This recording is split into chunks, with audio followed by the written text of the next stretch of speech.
A Mobile County school bus driver at the center of controversy has been assigned a new role. The superintendent recommended Angela Weaver be fired. She appeared before the school board today. Weaver was behind the wheel during a crash earlier this year that injured 6 students, leaving a lot of people asking how bus drivers are monitored.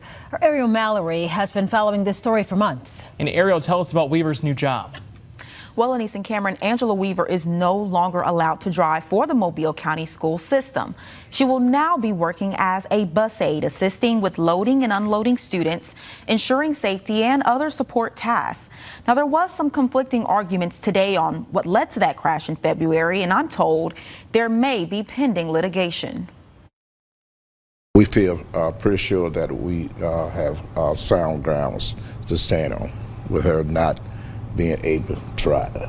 Angela Weaver, a Mobile County public school system bus driver, will no longer be behind the wheel after a crash in February left 6 students injured. According to the Alabama Law Enforcement Agency's report, Weaver fell asleep while driving the school bus on Mason Ferry Road. A hearing was held Tuesday morning to decide if Weaver should be fired. Instead, she will remain employed as a bus aide. School board president Dr. Reginald Crenshaw says it boils down to her not being insurable. We determined that she would stay on the bus, never drive again, never.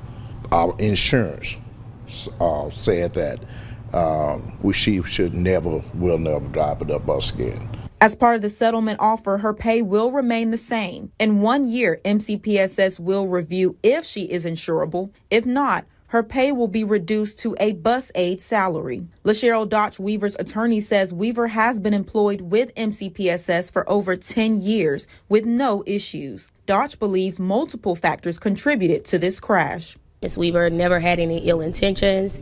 There was no proof of her ever falling asleep.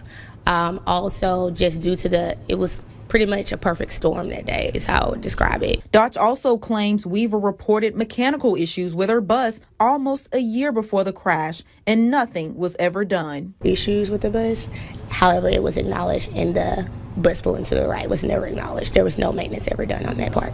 The issues that were reported didn't line up with the accident, so we don't substantiate that. MCPSS also says Weaver failed to report multiple traffic tickets from her personal vehicle, which is a violation of school policy. Weaver's attorney says it's the school board's responsibility to hold drivers accountable, and it falls on them.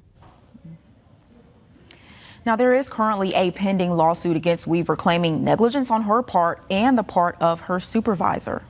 And Ariel, you've been investigating how bus drivers are monitored. Didn't the Department of Education tell you a system used to flag issues with drivers hasn't been working? Yeah, that's right, Lenice, and the system is still a big question mark if it's working again. Now, it goes through ALEA, and it's supposed to alert school systems when drivers get tickets or have violations. Now, we've asked if it's working again, but so far, no clear answer. However, all school systems do have the option of pulling annual driving records from ALEA for free. Now, the question is if they are doing it consistently. Right now, reporting live in the Breaking News Center, Ariel Mallory, Fox 10 News.